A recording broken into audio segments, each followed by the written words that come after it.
आप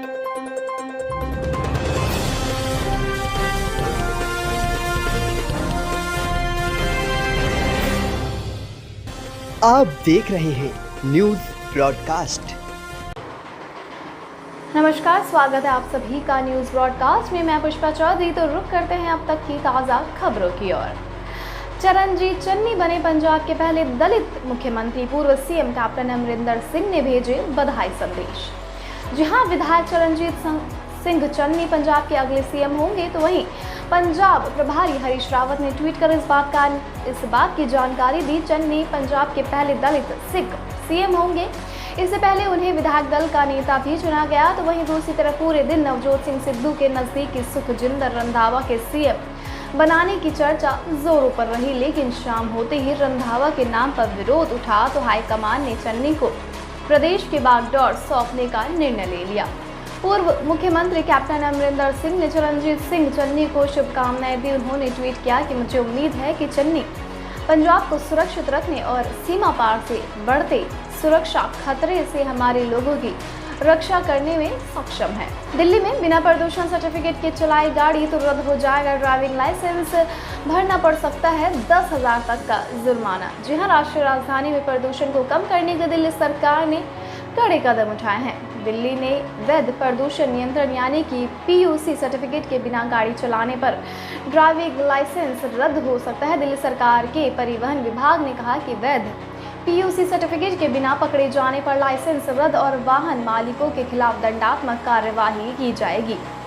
परिवहन विभाग ने ड्राइविंग लाइसेंस के निलंबन सहित दंडात्मक कार्यवाही से बचने के लिए वाहन मालिकों से PUC प्रमाण पत्र साथ में ले जाने को कहा है। परिवहन विभाग द्वारा जारी एक सार्वजनिक नोटिस में कहा गया है कि बिना प्रमाण पत्र के पकड़े जाने पर वाहन मालिकों को 6 महीने तक की कैद या 10,000 रुपये तक का जुर्माना या दोनों हो सकते हैं।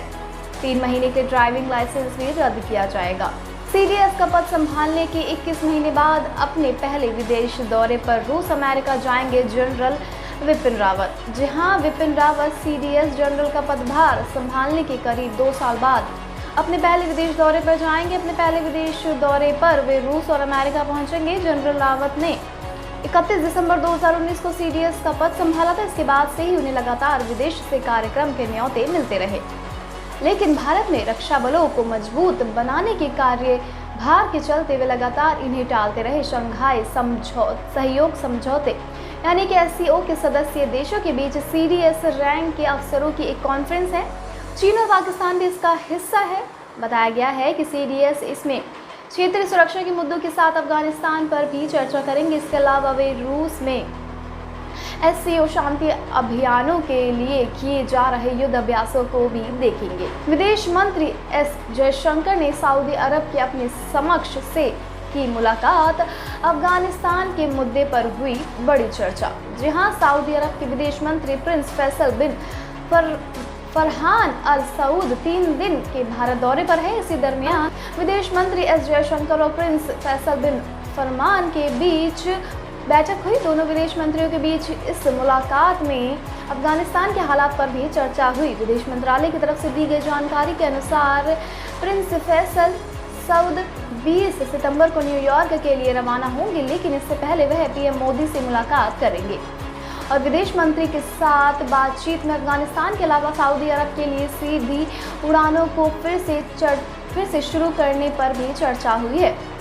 रामलीला महासंघ ने PM मोदी को लिखा ओपन लेटर। दिल्ली में खुल गए स्कूल बाजार तो रामलीला मंचन क्यों नहीं। जहां राष्ट्रीय राजधानी दिल्ली में रामलीला मंचन पर लगी रोक को लेकर रामलीला महासंघ ने PM नरेंद्र मोदी को खुला पत्र लिखा है। पत्र में महासंघ ने दिल्ली के सरकारी अफसरों के इस फैसले को कट्टर और तालिबानी सोच का परिणाम बताया है। साथ ही PM मोदी और गृह मंत्री अमित शाह से दिल्ली में रामलीला मंचन की अनुमति प्रदान करने की मांग की है। रामलीला महासंघ के अध्यक्ष अशोक अग्रवाल ने पत्र लिखा है कि एक और देश में लगातार कम होते कोरोना के मामलों की वजह से कटरा स्थित वैष्णो देवी से लेकर मथुरा में बांके बिहारी सहित तमाम मंदिर खुले हुए हैं। इसके साथ ही 4 धाम और हेमकूट की यात्रा भी शुरू हो चुकी है। यहाँ तक कि दिल्ली में क्लब अम्यूजमेंट पार्क, बार, सिनेमाघर, साप्ताहिक बाजार, सभी मुख्य मार्केट, मेट्रो, अन्य सार्वजनिक परिवहन,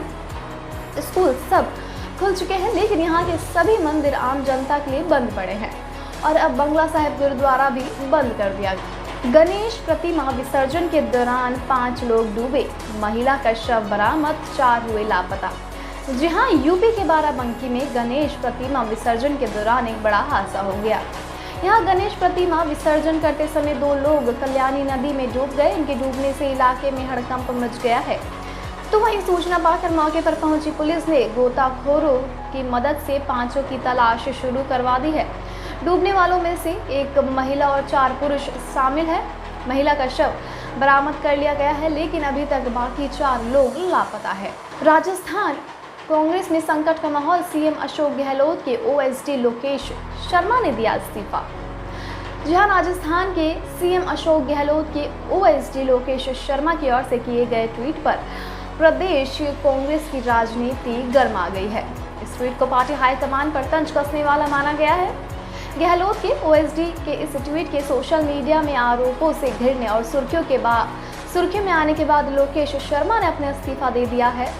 तो वहीं सीएम अशोक गहलोत को भेजे गए इस्तीफे में लोकेश शर्मा ने लिखा है कि इस पर आपको फैसला करना है। शर्मा का ट्वीट और उनका इस्तीफा राजस्थान में जबरदस्त चर्चा का विषय बना हुआ है। उत्तराखंड चुनाव के लिए आम आदमी पार्टी ने कसी कमर, केजरीवाल का बड़ा ऐलान। आम आदमी पार्टी की सरकार बनी तो हर घर रोजगार, सबको 5000। जी हां, उत्तराखंड में अगले साल होने वाले विधानसभा चुनाव के मद्देनजर आम आदमी पार्टी के राष्ट्रीय संयोजक और दिल्ली के सीएम अरविंद केजरीवाल प्रदेश के दौरे पर है। हल्द्वानी में उन्होंने बड़ा ऐलान करते हुए कहा कि उत्तराखंड में अगर आपकी सरकार बनती है तो सभी बेरोजगार युवाओं को रोजगार दिया जाएगा। जब तक रोजगार नहीं मिलता तब तक उन्हें सरकार की तरफ से 5000 रुपये महीने दिया जाएगा। छत्तीसगढ़ के पूर्व मंत्री राजिंदर पाल सिंह भाटिया ने अपने घर में फांसी लगाकर दे दी जान। जी हां, भाजपा के वरिष्ठ नेता और पूर्व परिवहन मंत्री राजिंदर पाल सिंह भाटिया ने खुदकुशी कर ली है। पुलिस से मिली जानकारी के मुताबिक राजिंदर पाल सिंह ने फांसी लगाकर आत्महत्या की है। फिलहाल खुदकुशी के पीछे की वजहों का खुलासा नहीं हो पाया है। छुरिया थाना क्षेत्र के इस मामले की जांच में पुलिस जुटी हुई है। तो वहीं राजनांदगांव जिले की खुजी विधानसभा क्षेत्र से राजिंदर पाल सिंह भाटिया 3 बार विधायक रहे। रमन सरकार के पहले कार्यकाल में राजिंदर पाल सिंह भाटिया को मंत्री पद दिया गया था। बाद में उन्हें मंत्री पद से हटाया गया और CSIDC का चेयरमैन बना दिया गया था। रणजीत चौटाला का कांग्रेस पर तंज, कहा हरियाणा में भी होगा पंजाब जैसा हाल, हुड्डा भी जल्द छोड़ेंगे साथ। जी हाँ, हरियाणा के कैबिनेट मंत्री रणजीत सिंह चौटाला ने कांग्रेस पर हमला बोला है। उन्होंने कहा कि कांग्रेस अपनी गलतियों के कारण खत्म हो रही है। कभी कांग्रेस सबसे बड़ी पार्टी थी, लेकिन कुछ लोगों की वजह से पार्टी को काफी नुकसान हुआ है। उन्होंने कहा कि पंजाब में 2017 के विधानसभा चुनाव में कैप्टन अमरिंदर सिंह के नाम पर वोट मिले थे। उनके चलते ही कांग्रेस कई सालों बाद पंजाब में सत्ता में आई थी। उन्होंने कहा कि कांग्रेस हाईकमान ने ऐसी ही रणनीति हरियाणा में भी बनाई है। कांग्रेस ने कभी अशोक तंवर को पार्टी अध्यक्ष बनाया तो कभी कुमारी शैलजा को पार्टी की जिम्मेदारी दी। उनकी माने तो जमीन से जुड़े हुए नेताओं को कांग्रेस आगे नहीं बढ़ने देती है। दिल्ली बीजेपी अध्यक्ष की बड़ी कार्यवाही, भ्रष्टाचार में संलिप्त 3 पार्षदों को 6 साल के लिए पार्टी से निकाला। जी हां, बीजेपी की दिल्ली इकाई के अध्यक्ष आदेश गुप्ता ने भ्रष्टाचारों की शिकायत पर कार्रवाई करते हुए 3 पार्षदों को 6 साल के लिए पार्टी से निष्कासित कर दिया है। साथ ही उन्होंने कहा कि यदि अन्य लोग वित्तीय अनियमितताओं में संलिप्त पाए गए तो उनके खिलाफ भी कार्यवाही की जाएगी।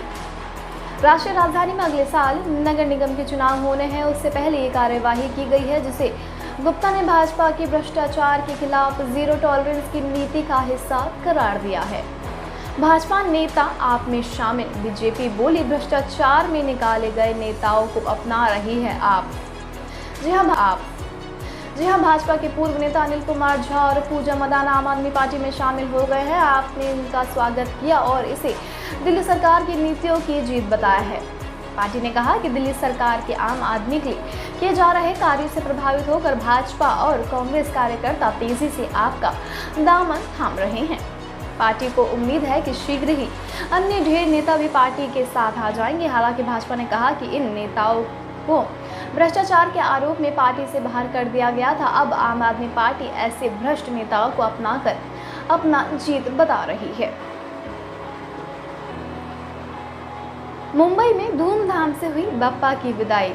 गणपति उत्सव के अंतिम दिन 2100 से ज़्यादा गणेश प्रतिमाओं का हुआ विसर्जन। जी हाँ, मुंबई में गणेश उत्सव के अंतिम दिन शहर में अलग अलग जगहों पर गणपति और गौरी की 2100 से अधिक प्रतिमाओं का विसर्जन किया गया। स्थानीय निकाय के एक अधिकारी ने बताया कि कोरोना के कारण इस बार लगातार दूसरे साल बेहद कड़ी पाबंदियों के साथ गणेश उत्सव मनाया गया। तो वहीं विसर्जन के दौरान अभी तक कहीं से किसी अप्रिय घटना की सूचना नहीं मिली है। सामान्य वर्षों में गणेश उत्सव के दौरान मुंबई में गणपति पंडालों में भारी भीड़, दर्शनों के लिए श्रद्धालुओं की लंबी लंबी कतारें नजर आती थी, लेकिन पिछले 2 सालों से उत्सव कुछ फीका सा है। राजस्थान में बड़ा प्रशासनिक फेरबदल, 25 IAS अधिकारियों का हुआ ट्रांसफर। जहां राजस्थान की गहलोत सरकार ने अचानक से 2 कलेक्टर समेत 25 IAS अधिकारियों के तबादले कर दिए हैं। सरकार ने जिन अधिकारियों की लिस्ट जारी की है उनमें 3 ऐसे सीनियर IAS ऑफिसर्स भी हैं जिनके पुराने अनुभवों को देखते हुए पुराने विभागों में उन्हें भेज दिया गया है। ये वो अधिकारी हैं जो वसुंधरा सरकार में इन विभागों की जिम्मेदारी संभालते थे। अतिरिक्त मुख्य सचिव सुबोध अग्रवाल को ऊर्जा विभाग दिया गया था, जो वर्तमान में उनके पास है। उन्हें राजस्थान अक्षय ऊर्जा निगम लिमिटेड का CMD भी बनाया गया। प्रधान रेजिडेंट कमिश्नर नई दिल्ली रोली सिंह को राजस्थान में सामान्य प्रशासन विभाग, स्टेट मोटर गैरेज प्रोटोकॉल और नागरिक उड्डयन विभाग का प्रमुख सचिव बनाया गया है। गहलोत की कैप्टनसी अपील, पार्टी हिट सबसे ऊपर, कुछ लोगों को CM ना बनाओ तो हो जाते हैं नाराज। जी हां, पंजाब के सियासी संकट के बीच राजस्थान के मुख्यमंत्री अशोक गहलोत ने कैप्टन अमरिंदर सिंह को लेकर ट्वीट किया है। उन्होंने लिखा कि कुछ नेता जो मुख्यमंत्री बनने की दौड़ में होते हैं, उनकी नाराजगी मोल लेकर ही मुख्यमंत्री का चयन किया जाता है, परंतु वही मुख्यमंत्री को बदलते वक्त हाईकमान के फैसले से नाराज होकर गलत ठहराने लग जाते हैं।